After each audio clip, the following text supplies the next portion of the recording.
waiting for the bits to come in. I restarted, so I'm not. Oh, look. Lewis, you showed up just for that and then left? So like you. Oh, thank God it's working. Boom! And we're live. Okay, cool. Oh, but you know what? I just realized that because I had to restart, I don't have the tweet ready. Oh. But we got, before we do that, we got Nathan Therian here. We got Chris Wood. Oh, my. PJ Ballum. He says, hey, from Australia, 6 a.m. here. Oh, my goodness. Well, good day to our mates in Australia. Sorry. Let's see. We got Yanto. We got Caveman. We've got Betty Reyes. We got Jay Cruz. Hey, oh, you want a yeah. That's for you, Jay. If Lewis were here, he would complain, but I always tell him to shut his mouth when I do that. And we got Level Remix. We got Maximilo Larenes with a very cheerful hola. We got a lot of stuff to talk about here, guys, and gal. And let me just make sure I send out this tweet real fast, and we will get this thing rolling. Because if we don't tweet about it, I don't think anyone's going to show up. Well, I guess it sounds like we already have a pretty full crowd. Yeah, we got Kwame JC. Do you think it's worth upgrading from the M1? Upgrading from what? That's a key piece of information. Let's see here. Okay. That's probably good. Well, for whoever asked that question, here's a little bit of inside baseball. I usually do my should you upgrade to the new Apple products when new Apple products are announced. So I was thinking that I would do like a video and article on like, oh, should you upgrade to the new MacBook Air and iPad? But then Apple didn't release an iPad, so I haven't made that video yet. But spoiler, I think if you have an M1 and you have the money to spare, sure, go for it. The M3 seems like it'll be a pretty substantial upgrade. Oh, dude, it's going to be a monster upgrade. Yeah. Yeah, so he's saying iPad. I think it's worth it. I'm going to be upgrading as well. I have a 2018 iPad, and I can't even remember what SoC it has in it. I want to say it's like the A12X or something. I don't even know if that's real. It is old. I mean, it's obviously a very old iPad. And to be honest, I feel like it still runs very well. I'm not even having any big issues with it, aside from the fact that it keeps registering ghost touches. I guess I assumed that he was talking that whoever said that was talking about a Mac. The situation's a little trickier on the iPad because like, what is are you really going to notice a speed difference on an iPad? The M1 iPads are already fine. Yeah, I mean they're going to be fast enough. So he is coming. Oh wait, maybe I'm confusing my chats here because this is Betty Reyes saying that she has the M1 iPad Pro. Oh no, he is saying iPad. Okay, well it depends what iPad you have, obviously, but if you have the M1, yeah, I'm kind of with Griffin, unless it has some specific features that you really want, or if you're just like, I just want it. I want the newest one. I think that's a legitimate reason as well. I have a MacBook Air. I would not move from a MacBook Air to an iPad. There's no way I would ever make that move. Some people say that you can work on an iPad. Those people don't do anything that would warrant a real computer. So I would definitely not make that jump. They're probably bloggers. Only bloggers can work on an iPad. Everyone else, you're gonna need a laptop. Wow, I was right. iCave Dave, 2018 iPad Pro is the A12X. I cannot believe I remembered that. That is. I did the math in my head as soon as you said that, and yeah, it tracks. That is wild. Yeah, and it still feels like it's plenty fast enough. Although there are some features they added in the newer iPads that I would like that little circle that hovers when you're using the Apple Pencil. Like, that's a small thing, but I feel like that would actually be really useful. We got Corey B here. Evening, Govs, from Manchester, UK. Oh, man. We got them from all over the world here. Okay. No Lewis today. Lewis is busy, heads down, writing for the Cult of Mac newsletter. I don't know why all of a sudden he has to do that right now, but he is probably not going to be here, but I guess we'll see. Hang on. Somebody's dropping off a FedEx package at my house. I don't know if I'm going to be able to answer. Yeah, go for it. I might have to leave immediately. Yeah, go for it. Do it now. I'll go full screen. I might not need to sign for it. I'll just wait here. I have a mysterious FedEx package on the way too, and I don't know what it is. and it's been driving me crazy. It's supposed to be here today, and I never received a shipment notification from anyone. In fact, I ordered. Is that your FedEx guy? Yeah, she didn't need me to sign for it. We're good to keep going. Just dropped it off. I ordered a camera, and the order got canceled because they didn't have any more of them. Oh, this isn't your Fujifilm, is it? Yeah, it is my Fujifilm. The order got canceled because they didn't have any more of them. And although I have multiple pre-orders in, so like, I'll get it eventually. But then I immediately got a shipment notification for a package that is almost the same size and weight as a camera would be. So I'm like, this has got to be it. Like, they must have shipped it to me and then thought they didn't have any more and canceled my order. Because I don't know what this order could be. I'm supposed to be getting something from FedEx today that is the size of a camera box. It's the same weight and everything. And yet, it can't be that because they canceled my order. But I don't know what else it could be. I haven't ordered anything else. And like, who ships you something out of the blue? So I'm waiting for the FedEx truck to come. And I'm wondering if it's going to be, they just shipped me a free camera. I really don't know. I went with, I ordered a silver and a black, Jay. So I think I'm going to stick with the black. I finally got to see the silver in person, and it's actually far more beautiful than I thought it was going to be. So now I'm terribly conflicted. But I think I'm going to stick with the black because I like that black on black look. Should have gone with those new red cameras from Nikon. Oh, man, that was a crazy story. We could do a full 15 minutes just on that, but I don't think that people on this show actually want to hear us talk about Nikon and red. All right, I think we are good to go. J. Cruz, you ordered black. That was the right choice. Okay. Should we go ahead and go live here? We're already live. I think we're already to roll. Yeah, I guess that's true. Should we continue being live here? Yeah. Let me bring up my notes here, and we'll get this thing rolling. Yeah, Mrs. D is going to be so bummed to see that Lewis isn't here to live react to. Okay, I think we're ready to roll. All right. Let's cue up Mrs. D. Oh, Mrs. D. Mrs. D. Oh, where's that dear Lewis Wallace? Oh, he's not here, Mrs. D. I heard that he had other obligations. Oh, that's so sad. Yes, that's true. He's not going to be here to hear about my new camera. Oh, you got a new camera, did you? Oh, yes, I've been taking many nude photos of El Kini. Oh, God. Oh, my goodness. Oh, I wish Lewis were here to hear that. That's the kind of information that he actually likes to hear. He loves to hear about your relationship, Mrs. D. Now, for the rest of us, we don't. So if you don't mind, I don't want to be grossed out any further. Let's just go ahead and get this show rolling, and we'll start talking about the Apple news in 2.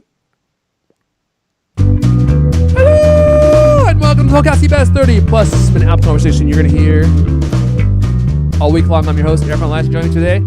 He's trained himself to sleep standing up in case Lewis Wallace comes by in the dead of the night, and he needs to make a quick escape. Writer for Cultimac, Griffin Jones is here. Good evening. God, I always feel so weird only having to do the intro for one person. Yeah, I like paused thinking, oh, you're going to do another thing now, but no, It just feels incomplete. Yeah. It just feels like the timing feels better when we do it with 3 people. But You could give your intro that you wrote for Lewis and then just say, Lewis Wallace isn't here. that's what I should do. Yeah. That's what I'm going to do next time. Although Lewis is always here. He's always here. This is an anomaly. So, although he's obviously not here today, but he said that he had to write the newsletter, but he always has to write the newsletter. Yeah, but Leander can't help him out today because Leander is traveling. Well, I would guess that would make the process easier. Leander's not there to hound you and interrupt you and distract you constantly. That seems like he'd be able to do it faster. So where's Leander? He's going to Arizona, I believe. Okay. Yep. He does make the occasional trip to Arizona. So, okay, well, we will. I know I should write intros for LK when he's off, too. That would actually be pretty funny.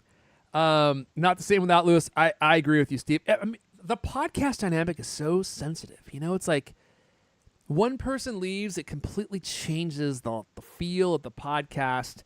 With Lewis being gone, obviously it's better. But, like one little personality shift, one little person being gone, I totally agree. Even if Lewis isn't like talking much during the show, it's like just having him there, it changes the group dynamic. Yeah, that's true. Like now it's just me and you. Like we're sitting across from a table at like a restaurant or something. Just yeah, it's like that. I don't know if you ever saw that show with William Shatner, where he had this interview show. He might even still be doing it. I mean, the guy's like 93, and he is in impeccable health. He's like the most lucid 93-year-old that I've ever encountered, and he has this show where he sits in this, it's like, I don't even know how to describe it. It's like a first-class airline seat with like a handrest. And then the other seat is connected to it. So it's almost like a yin and a yang type chair, but they share like the same middle armrest. So he could like put his arm on your forearm and have these conversations. And that's like the entire premise of the show. It's just William Shatner having his hand on someone else's forearm and then like leaning forward and like talking to them about their deepest personal life issues and philosophical ideas and all that kind of stuff. And it's actually a good show. It's like someone said, hey, you know that show Jerry Seinfeld does, Comedians in Cars Getting Coffee? You know what that needs? More sexual tension. Yeah, right, with a 93-year-old man. Dude, William Shatner, he's one of the greatest stars of our time. I can make an argument that is absolutely true. And they face each other. Yeah, so the chairs face each other. And I don't know where he bought that piece of furniture, but I would love to have a piece like that in my house, for the deep conversations. In fact, that could be a whole new CultCast show, as we could just do that. But look, I'm already off topic, and as we know, we save off topic for a completely different show called Off Topic, which, by the way, I need to release this week because I forgot to do it last week. And we have resurrected an all-new segment on Off Topic, and I just want to give it a quick plug. If you haven't listened to any of them yet, they're available in the same feed where you get CultCast.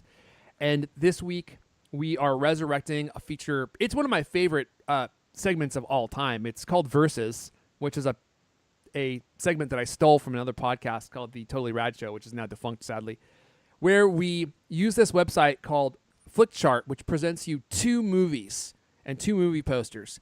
And then you have to choose which one is your favorite.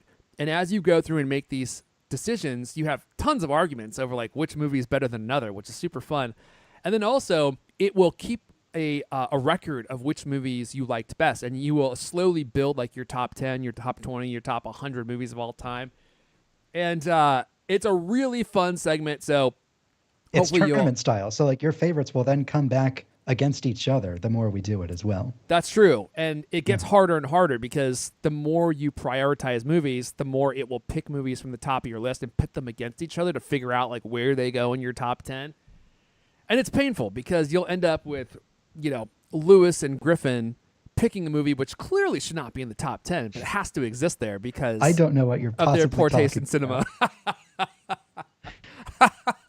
I'm just joking, but yeah. After this week, if you feel like you need your Lewis fix, just keep aware and keep checking your podcast feed because there'll be the 3 of us arguing over movies for a good 20 minutes. Yeah, which was a lot of fun. And we haven't done this segment in a long time, so and it's only for CultCast Off Topic. Okay, so let's go ahead and actually before we dive in, did I set up? Oh no, did I set up the browser mode? Please, let's see if it works. Cross your fingers. There we go. Is it working? Boom! Oh man, I'm too good sometimes. I want to thank Factor for supporting this episode. I know that Griffin has gotten his Factor foods. We'll talk to him about that in a moment. What is Factor? Factor's delicious, fresh, never frozen meals are ready in just a few minutes. It's like having your own restaurant quality takeout in your fridge at all times, which is why I love having Factor in my house at all times. Every fresh, never frozen meal is chef crafted, dietitian approved, and ready to go in just 2 minutes. You'll have over 35 different options to choose from every week, including Calorie Smart, Protein Plus, that's my favorite, and Keto.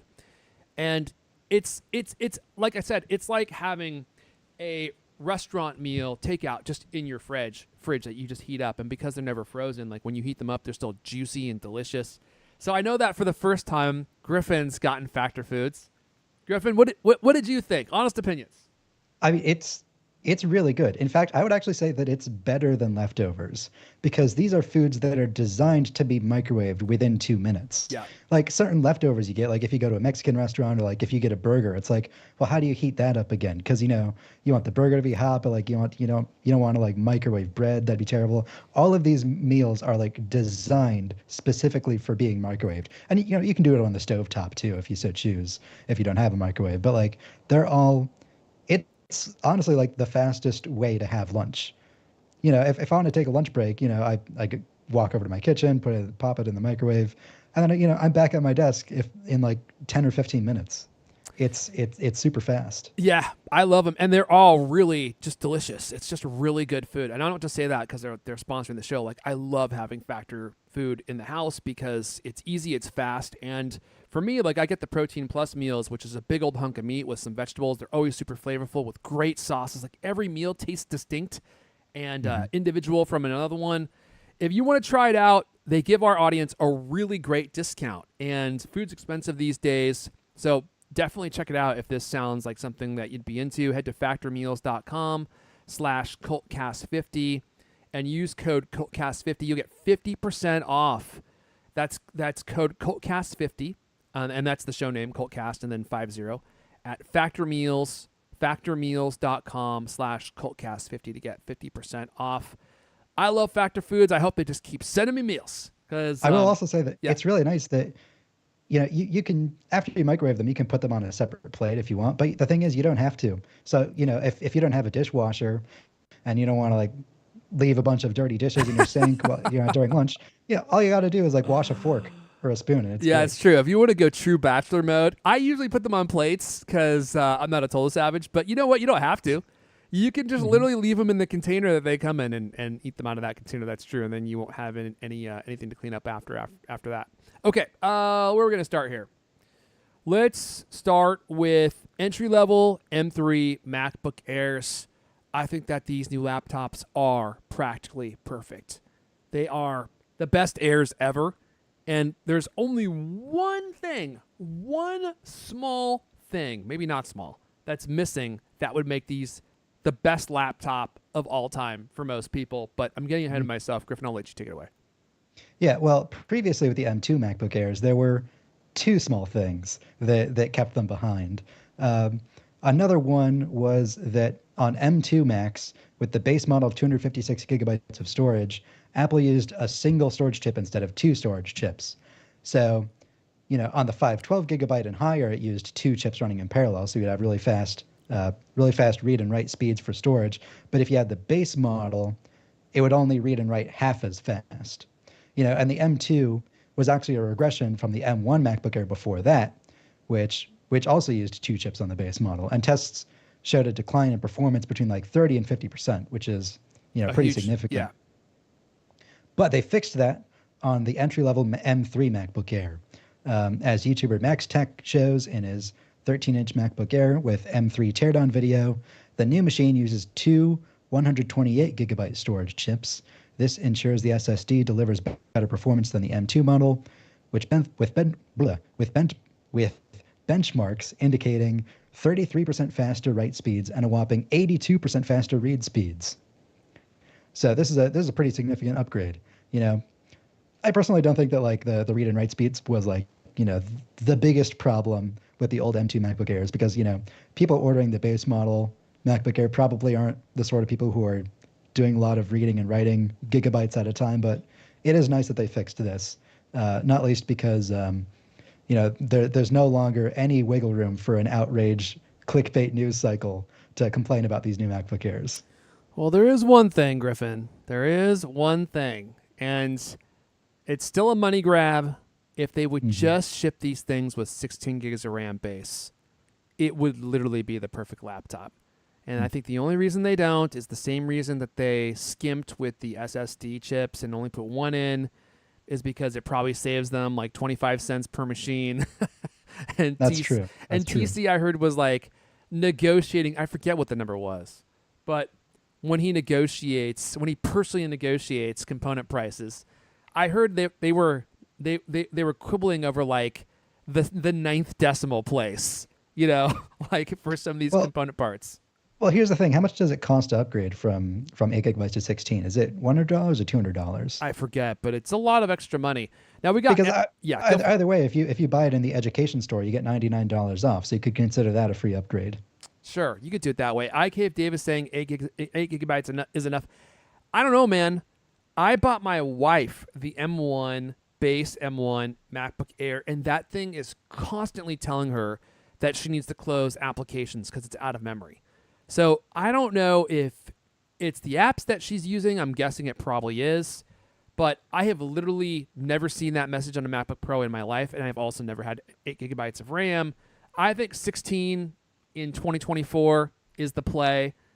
I think that 8 gigabytes, when you take into account, how much RAM some apps use and how people like to have a lot of apps open and they don't restart very often, I think it's on the low end. The fact that my wife is encountering it, she is by far no power user. I mean, the thing is about power, like not being a power user, is that you wouldn't think that a non-power user would use a lot of applications, but on the other hand, non-power users use Google Chrome with like 3,800 tabs open. Right. And each one of those tabs is like 300 megabytes, and so it fills up pretty fast. And it's not just Google Chrome either, because if you use the official Slack app instead of making a Safari web app, then that's another instance of Google Chrome, which is another 300 megabytes there. It adds up. There you go. And actually, she may be a Google Chrome user, but her computer, that M1 MacBook Air, it's like the perfect size, the perfect form factor. All it needed was the distinct SSD chips so that they could increase the write speeds, and then the extra RAM, and it would literally be the perfect computer. And you could actually do real work on it, like editing videos, like Photoshop.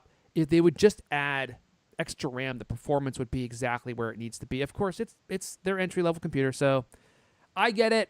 There probably isn't a reason from a business purpose or for a business case for Apple to do that, because they want to keep the thing cheap and they don't want to take sales away from the MacBook Pro. But they're so close.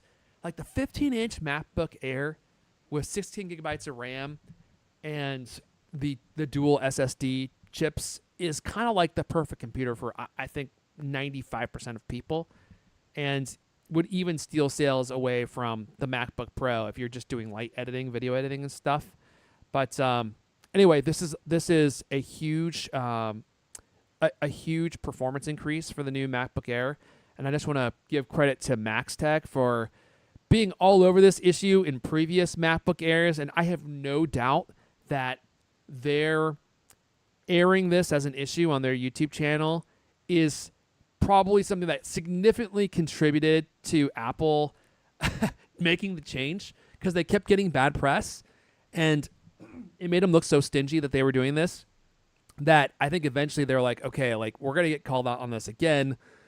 It's going to be something that people continually clown on us and dunk on us for. Let's just go ahead and change this, because it probably cost them very little money. Holy cow! We got Hugo last in with the $50 super chat. Oh my goodness. Hugo, I think Hugo makes a donation every single show. He's single-handedly keeping us going here. He says, I'm making my first purchase into the CultLast company. The CultLast company. I'm guessing you spelled CultCast wrong. This should get me my .0000. I'm not going to read all those zeros. 1% company ownership. That better come with board voter rights. Bad news, Hugo, it doesn't. But I grant you your share. Your point, I don't know how many zeros are there. It looks like there might be 15. .0000001 share of CultCast. I grant you that ownership, sir. Thank you for your contribution. It comes with absolutely no rights, although once we have the CultCast command center fully built out, you will be welcome to come use the pickleball courts and the steam room and perhaps the executive suite bathrooms. But thank you for that huge donation. LK will be very happy to see that go directly into his pocket. Let's see here. Anything else on that story, Griffin? I don't think so. We sufficiently flogged that. With the RAM thing, I think somebody graphed how much Apple has increased the base RAM over time, and it's been at 8 gigabytes for close to 10 years now. So Yeah. it's, I mean, if you, it also made me think about how long the base iPhone storage was at 16 gigabytes for the whole storage of the phone until like I think the iPhone 6S or something like that. Way too Wow. long. But you know, Yeah. For current year, maybe it's M4 they'll definitely fix it. not enough. Someone's saying that we need to get a personalized robe for Hugo. Thank you, Betty, for that suggestion. I think we will have a some kind of embroidery on his fez in the very exclusive Cult Club. I'll have Giuseppe, the grounds tailor, work on that right away. Maybe we'll get your initials Mhm. added to your fez or something. Hugo, thank you for that generous donation. Okay, well, let's move on. We have another big change to discuss. I hope some of these changes end up coming to the US App Store because all these great changes are going to the EU right now. And I'm hoping some of them will land here eventually. But this was another big store or a big App Store change that's coming for people in the EU, right, Griffin? Yeah, so like reading between the lines, it seems like Apple put out their proposal for how they wanted to comply with the EU's Digital Markets Act. And in the weeks since, I presume it feels like EU regulators are like telling Apple behind the scenes, no, that isn't good enough. You gotta change that. You gotta change that rule. And so Apple on Tuesday put out another reversal of their policy. The headline is No App Store Needed. EU iPhone users can install apps directly from websites. The Wow. EU's Digital Markets Act, which went into effect last week, forced Apple to allow rivals to iPhone's App Store and enable sideloading of third-party software. Initially, Apple's plan for compliance required iPhone apps to be on alternative app marketplaces, not directly available for download. That requirement, which brought complaints from developers, has now been rescinded. Quote, web distribution available with a software update later this spring will let authorized developers distribute their iOS apps to EU users directly from a website owned by the developer, Apple said. This means a third party developer can put a link on its website from which iPhone users can install an application. Apps can even be distributed from online advertisements. The dev doesn't need to put software in an app marketplace and potentially share revenue with the company running the alternative app store. Wow. But web distribution has its own requirements. You need to be a developer in good standing with Apple for at least 2 years, and you need to have an app on the App Store with over 1 million downloads. So, for example, Riley Testett, who develops Alt Store, can't list Alt Store just on the web because he doesn't have any apps listed on the App Store with over 1 million downloads. Mm. So it's still kind of gatekeeping that feature to within people who are already on the App Store, which is kind of weird, and it doesn't really open up the feature to that many new people. Okay. Like, so there are still some bizarre requirements. This is all still in flux.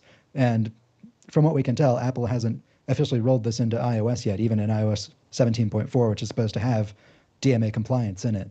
So this is still a work in progress. But on the other hand, that is a pretty big change. I'm not sure if I like it. What about you? I think it's great. And being able to download an app directly from a website, like let's say you go to uh, Epic's website and they want to let you install Fortnite like right there on their website. Like, I think that's super convenient, and it makes it way easier than having to boot up the App Store and do it from there. And it kind of sounds like this new way of allowing App Store or apps to be downloaded is kind of tailored for the big players like that, so that they could potentially host their own apps on their websites. All of this is so incredibly confusing. I don't know how Apple is keeping all of this straight because now they have to have like a completely different. Well, I don't know. It seems like they would have to have a different code base for the EU as for the rest of the world to allow all the stuff that the EU is forcing them to do. I just wish they would roll this out worldwide and just say, okay, we had a nice run. We forced everyone to buy everything from the App Store for a long time. We made a ton of money, and we're going to figure out other ways to monetize. But for now, we're going to just go ahead and make these changes worldwide. It's like, how Windows was Microsoft's primary revenue source forever. And it got to a point where people weren't charging for OSs anymore. And so they had to figure out what else to do. And I think Apple's kind of reached the same point. It's like, okay, you made a ton of money off the App Store. You gatekeep the heck out of it. It served its purpose. it's time to move on. Like, you need to figure out other ways to make revenue, because obviously times have changed. People don't want to only be locked to the App Store as the source for their apps anymore. I think that makes a lot of sense. You know, you're not subsidizing phones anymore like you were in the past, where you would want to lock someone into another revenue source, so you would subsidize their purchase. That doesn't happen anymore. People are buying their phones outright, so you should let people do what they want with their phones. It's like a Mac. There's no reason not to. I know that seems to be an unpopular opinion with some people. I'm surprised. I thought giving you more freedom with your device would be a popular opinion. Apparently it's not, but that's definitely how I feel. So I think all this stuff is great, and I'm excited to see where it goes. I hope some of these changes end up, rolling out to the U.S., because we're getting nothing so far. No alternative app stores, no downloading your favorite app from the website where you visit whatever developer. I would love to see some of this stuff, especially sideloading. Sideloading is like my big one. Like, I would love to see that come to the U.S. Apple voluntarily giving up their exclusive hold on the App Store would require the kind of self-awareness that I don't think that Apple executives have. They so desperately want to clutch to all revenue streams, and they're trying to spin up services as like the third core tenet of the company, equal to hardware and software. I think that just runs completely counter to what they've been telling their shareholders for the last 5 years, that Apple is going to become a services company. They don't want to give out 20% of their services revenue at this time. And to the other point, like, I do broadly agree that Apple should figure out different ways to monetize the App Store, but I don't think they're going to do that. And with regards to downloading apps directly from I just automatically want to think, well, what will the scummiest companies do with this slightly wider opened door now? And I think that, like, I just automatically think to like those free games that like pop up those full screen advertisements that you watch if you want to download more coins. And you see another advertisement for a different scummy game that with a tiny little X in the upper right corner that appears after like 15 seconds. Imagining those advertisements have the ability to directly put an app on my phone if I tap the wrong thing, that makes me feel weird. I hope that Apple is, it sounds like Apple is approaching this very slowly and cautiously, and I hope they're engineering this well enough to make sure it's not as horrible as it could be. Yeah, I don't love the scummy, scammy stuff that's going to happen either. I definitely don't. And I know that kind of thing will happen. But here's the thing. I guess for me, the reason that I don't really see any downside to this is because people can choose, and I think most people will choose, to continue buying their stuff directly from Apple. And to be honest, like, that's probably like the smart play. But with your Mac, you have the option. You can download stuff from Apple, or you can go to a developer website and do it there. And we seem to have that figured out. I don't know why people consider the phone to be like this separate thing that's so different. Like, it's literally no different than your Mac. And we allow people to buy software anywhere with a Mac. The thing is, like, the phone is where everybody is now. People don't use computers. People are on their phone. The phone is where you can make money. So like that, it has a very high, it's like a gold mine for people to, or like for app developers to tap into. And I worry about the case where people feel like they don't have a choice, where they're pushed into the dark patterns where, like, oh, in order to get Facebook at all, I have to download the Facebook store. That's another change, because no longer do you need to create an app marketplace that is open to everybody's apps. Companies can now serve their own exclusive app marketplaces now. That's another change that, we didn't really get into here, but I'm worried that these changes in the EU are slowly going to enable more dark patterns that'll allow people to, give up their security and their privacy without realizing it. Yeah, but this is where Apple comes in, right? Like, they need to make sure that they are making users aware of what they're doing, right? So you're downloading an app from a place that isn't an authorized app distributor or something. Like, there are things that they should be doing to alert users as to what is going on. And I think they generally do a good job with that now. I mean, when you download a Mac that's not digitally signed on your Mac, it I forget what it does because it's been a long time since I've tried to do that, but it doesn't let you install it right away until you go into the settings and you like allow that app to be installed. So like there's things that they can do that I think would make it, would deter the unsuspecting user from accidentally doing something stupid. But again, I think that most regular users, I mean, the App Store is so ubiquitous, and I think most people are still going to just go there and install their apps there because that's what's going to be built into iPhone. I don't know. There's a lot of different perspectives on this. It's always interesting to have these conversations with people because there are some people who really don't want Apple to be opening this up to other people, which I think is an interesting position.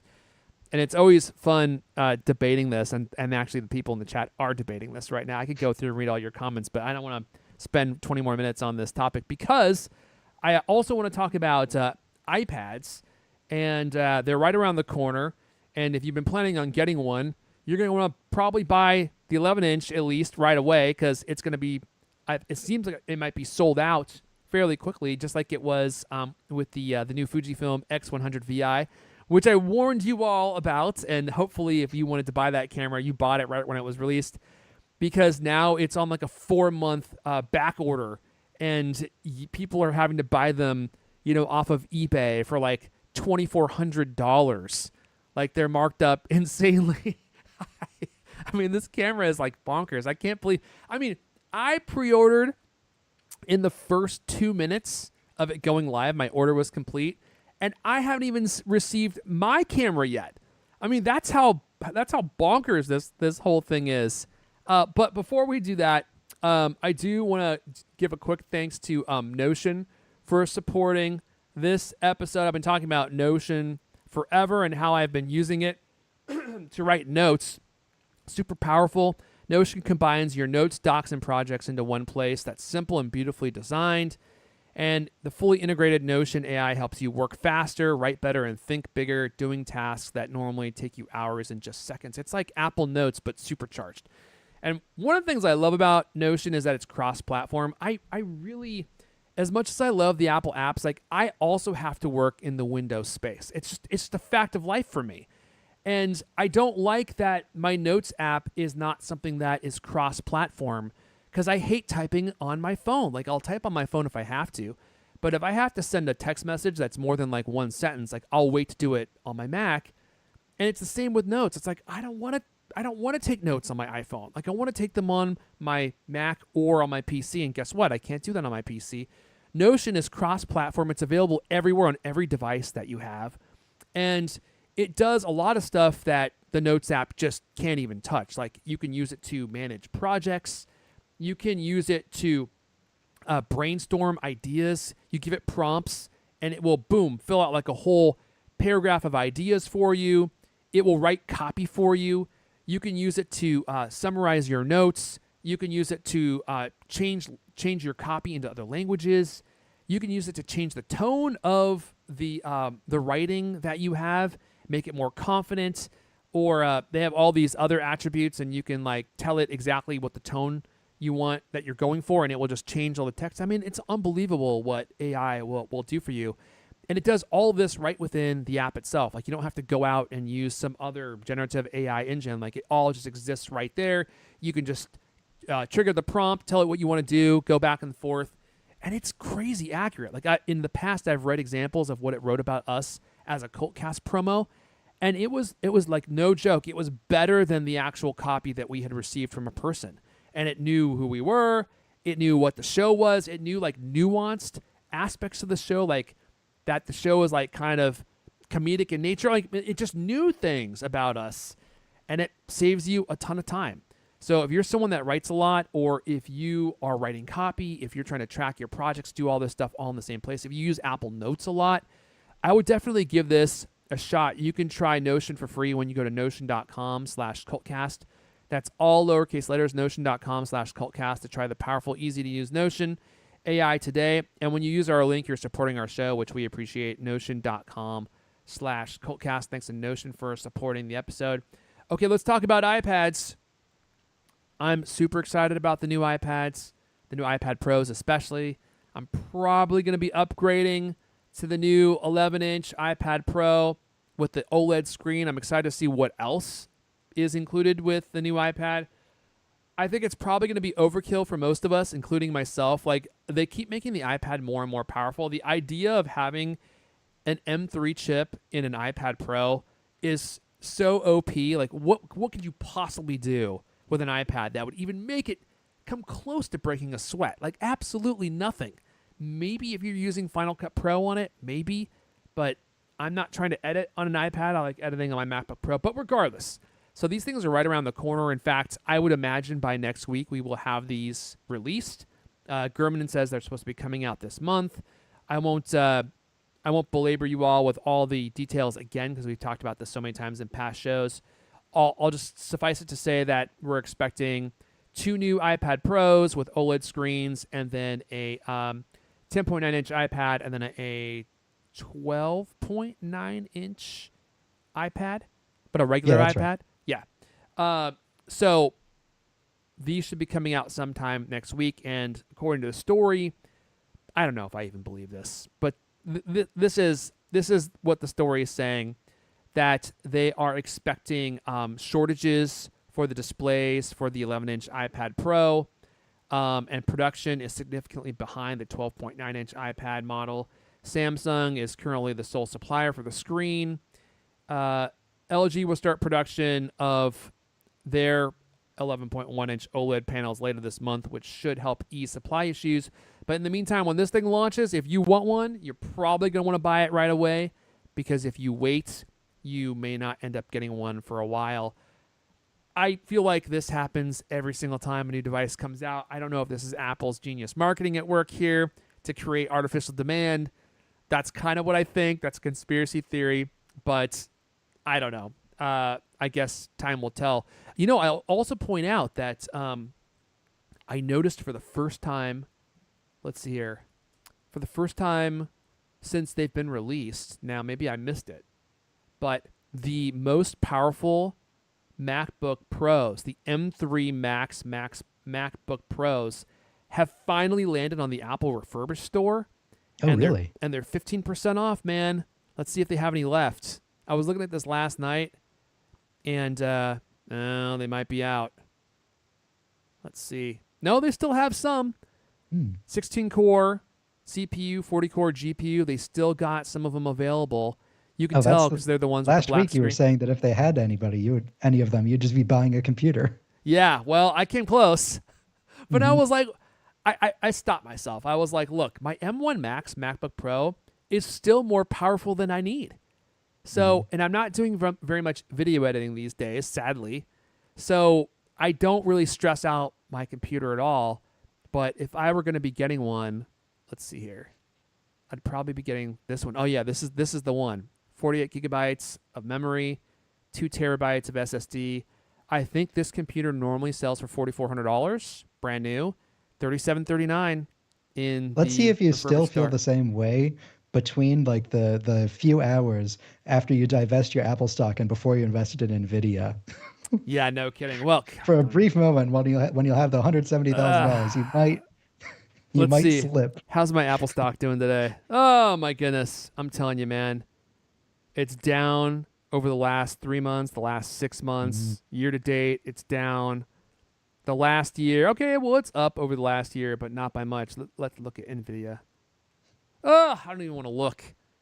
Dude, Nvidia is sitting at a 2.19, basically a 2.2 market cap. I seriously think it could surpass Apple at a certain point. I mean, it is going bonkers.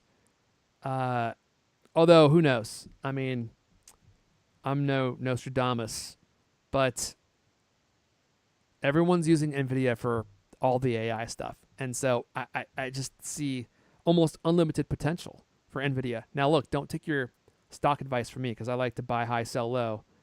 But I have been disappointed with my Apple stock in the last year. I haven't given up on them. I think once Vision Pro matures, it's going to be ubiquitous and it's going to be a huge boon for Apple, but that's going to take a little while.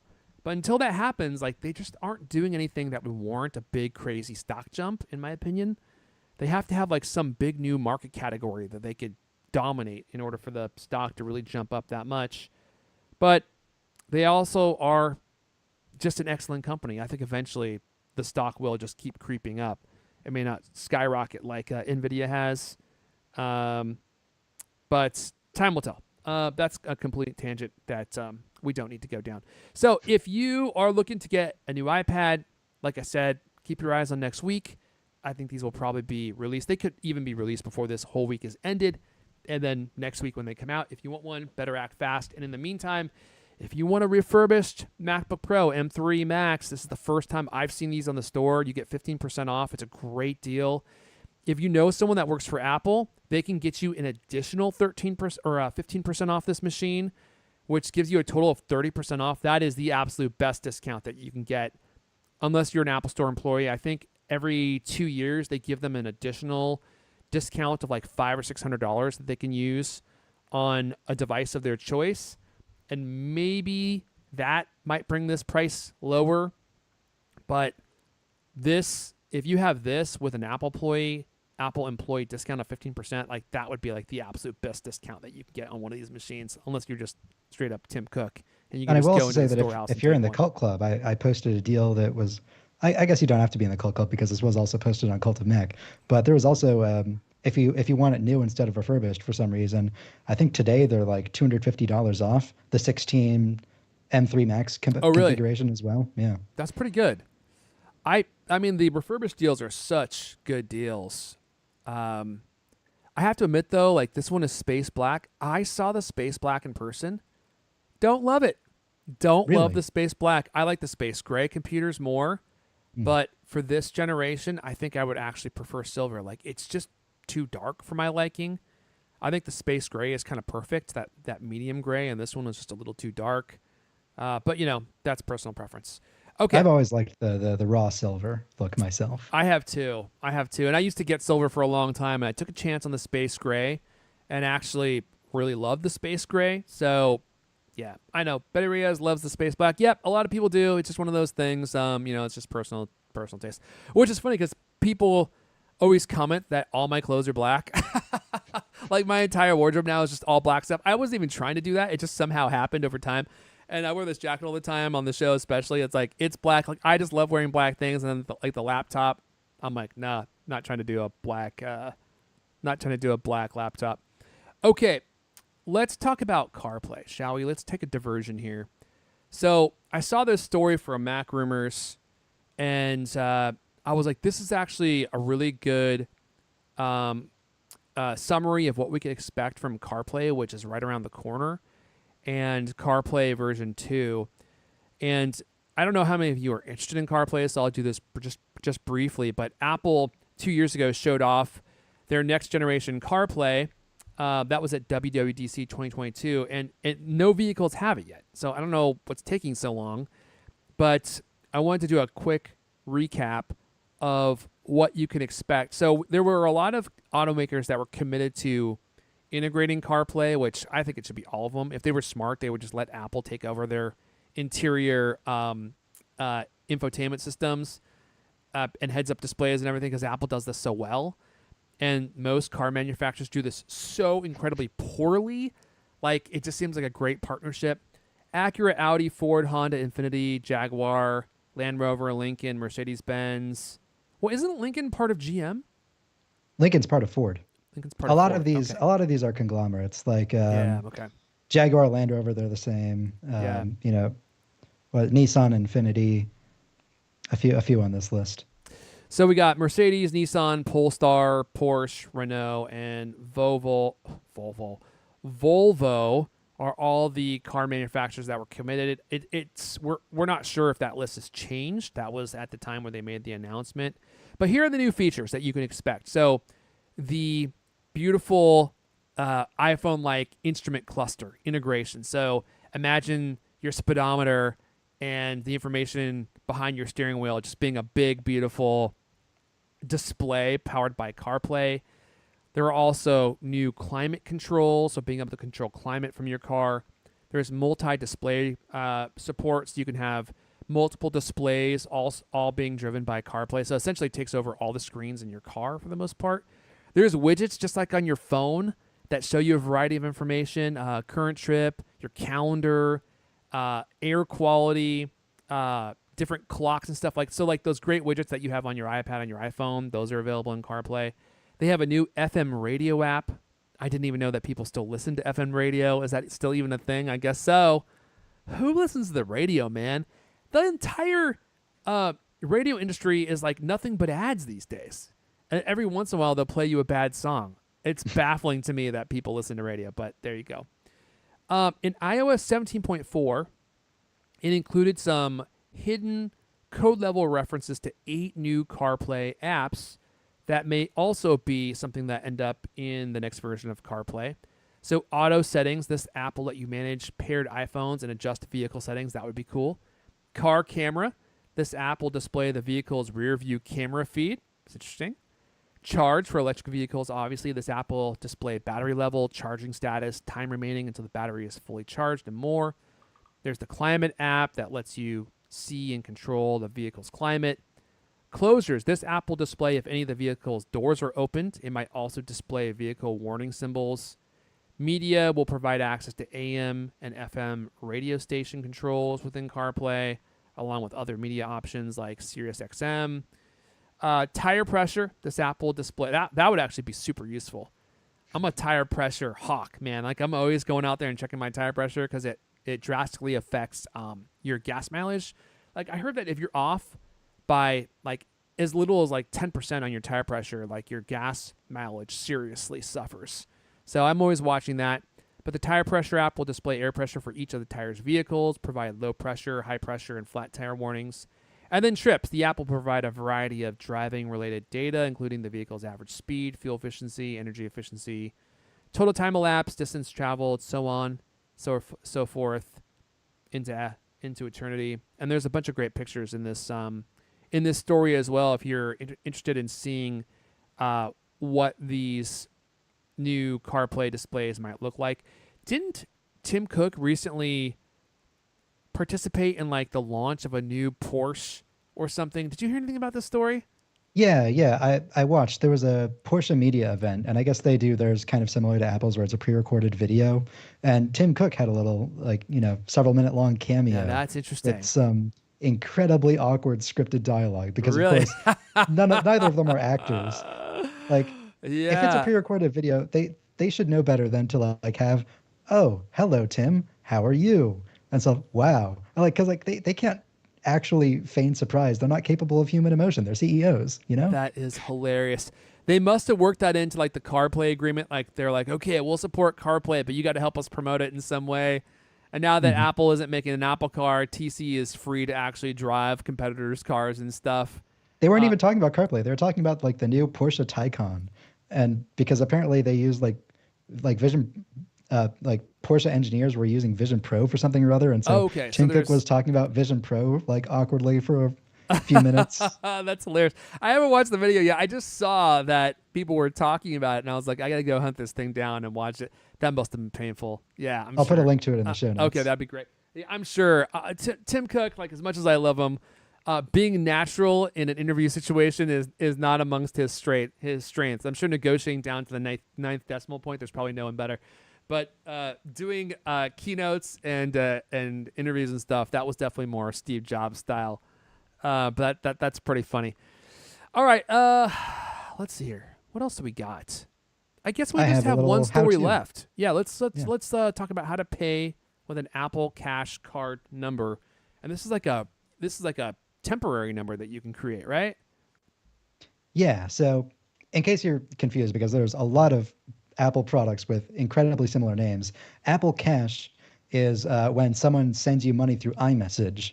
This accumulates into like a special Apple Cash card, not to be confused with like the actual Apple Card or Apple Pay, which is the service, or the Apple Cash Savings, which is a different thing entirely. So previously, you could only pay with your Apple Cash balance via Apple Pay.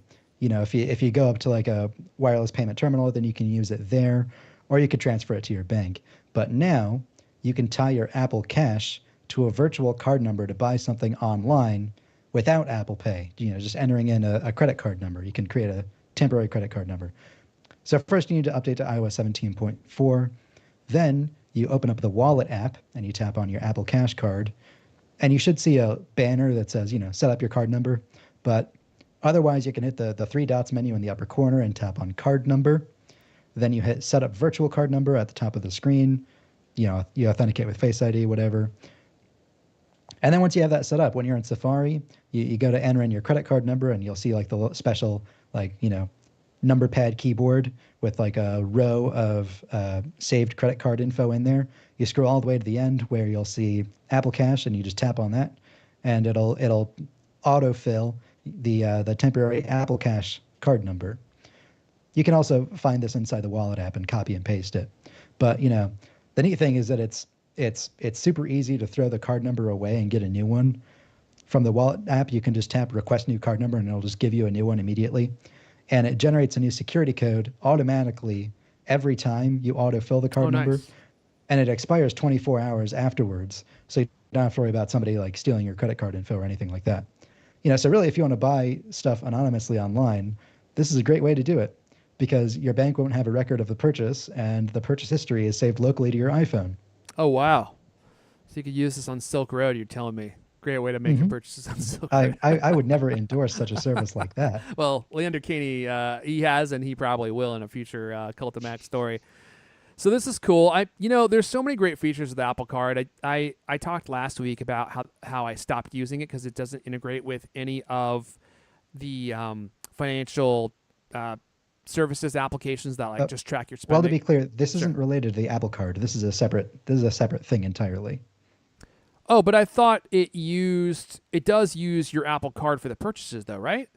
No, it goes entirely through Apple Cash using the fake card number. Oh gosh, you even said that earlier, and I still didn't make that connection. Okay, got it. Well, then never mind. But it's still worth mentioning. I was going to mention this anyway because you reminded me of the messages that I received last week of people saying that their financial apps that they use to track their spending and stuff are slowly starting to support Apple Cards. That seems like maybe something that Apple is working on. Just to kind of rewind, I was mentioning last week that I've stopped using my Apple Card because I don't want to track my spending within the Apple Card app or within the Wallet app. I want to have it import transactions into my financial tracking app, which is currently Monarch, which they don't do because you can't import transactions from Apple because you can only do it within their own app, which I found to be incredibly irritating, and so I stopped using the card entirely. It seems like maybe they're fixing that problem. And some of you have reported that your apps that you're using, there's one in particular, which one of you told me about that I can't remember the name of now, but that all of a sudden it's starting to be rolled out and you can actually import your transactions now. So hopefully Apple does fix that because I would not want to use the Apple Card until that's fixed. Let's see here. Still no Apple Card for us Canadians. Wow, really? No Apple Card in the UK? Holy moly. Okay, so YNAB integrates the Apple Card now. Okay, that was one of them, but there was another one as well that I had not that I was not super familiar with. But in any case, this story has nothing to do with Apple Card, so really these two things are not even connected. All right, well, I think that's it, Griffin. Is there anything else? No, we went through all of our show notes. We cruised through that really fast. Yeah. Yeah. That was fast. We can do one more story if you want to. We can do the AI one. You want to mention it just real quick? Yeah. Before we wrap up? I mean, I don't mind. I still have the tab up. Let's just do it. Yeah, go for it. All right. Well, this is my first time reading this story, so I will just do it live. Let me adjust my tie here. Apple acquires fundamental AI smarts by buying Darwin AI. What a great story to end on. Another AI acquisition for Apple. They're doing their best to catch up after being caught with their pantaloons down on the whole AI game and everyone getting way ahead of them. Apple reportedly purchased Darwin AI, a small startup previously based in Waterloo, Ontario. The company developed software that might make artificial intelligence systems running on an iPhone or other computer more efficient. Apple promised that it'll have big AI-related announcements later this year, and the acquisition will help the company build the necessary software. Let's see. Darwin's AI is likely about efficient AI systems, so making, well, I guess we already said this, making AI work better in the neural engine, and also, aren't we also expecting a big increase in cores to the neural engine in upcoming iPhones? 2024 will bring an AI push from the iPhone maker. I think there's a huge opportunity for Apple with Gen AI and AI, y'all. As soon as I realized that was a Tim Cook quote, I had to modify my voice. We're excited to share the details of our ongoing work in that space later this year. Because he gets whispery when he gets passionate about stuff. So there you go. I don't know. Well, here's the interesting part of I this was story. going to say, I don't really see what's actually that interesting. The startup Darwin AI created this system called generative synthesis, a method to analyze an existing AI system developed by training and make a new system that does the same task but more efficiently. And the new system explains to developers and users why it does what it does, something that many AI systems can't do. Okay. And because Apple is supposedly planning on running a lot of these AI things directly from an iPhone, efficiency is going to be really important. And it sounds like this company has some exclusive tech that'll make that really easy. They also acquired a lot of expertise. Like they probably just bought this company for the people who work there too. This is a big part of the purchase. They wanted to purchase their talent. Dozens of Darwin AI's employees have joined Apple and joined their artificial intelligence division. Okay. Yes. And Alexander Wong, who was the company's chief scientist, became an Apple director. There you go. That's why look, I'm sure the technology is probably beneficial. But if Apple wants to be serious about AI, they're going to have to start bringing in AI professionals from other areas. And aside from being, a genie, there's probably no one more desirable for a company than these AI people. I mean, they're in such incredibly short supply, and their powers are as magical as actually being a genie, where you can just create technology that creates things that never existed before on its own. And if you're in the AI space, holy moly, you're probably just getting pinged off the hook. You're getting ridiculous offers. Every company wants to hire you. You could just move around. You could probably, here's the play. We can wrap with this. Mm-hmm. Get some AI stuff on your resume. Even if you don't know anything about AI, you'll start getting the pings, right? Figure out how to pass, look into it enough to actually pass the interview. Actually, I take that back. Have some kind of AI engine open and transcribing the questions that are being asked, and then have it generate the answers, and then just read the answers during the interview. And make sure it's a remote position. Yeah. Make sure it's remote, and then get hired, and then use the LLM to answer any questions that come in when you're getting ramped up.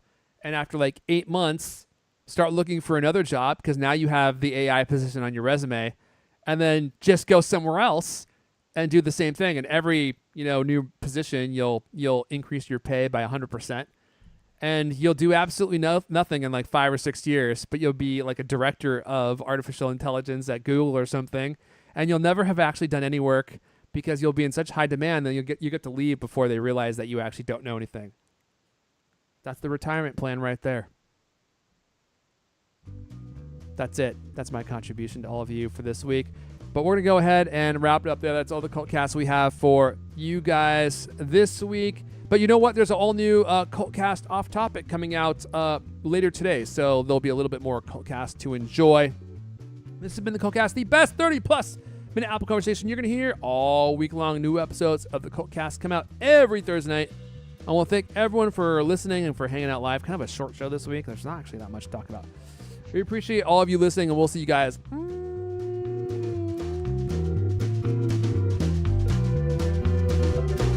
next time. Oh, man.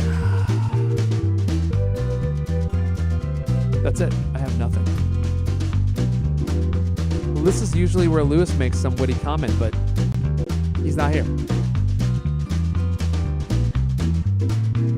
Yeah, we're 20 minutes shorter this week. I think we actually hit 30 minutes.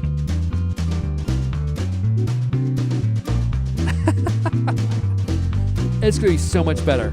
Once they release the iPad, we can do an iPad special edition show where we just talk about iPads for a whole hour.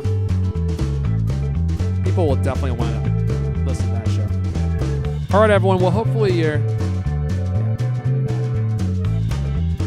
Lewis will be back from penitentiary next week on parole, so that'll be good. Hopefully your weekends will be more interesting than this show was. hurtling towards the end stream button as we speak. RIP to all of you. Have a good one. Bye, y'all.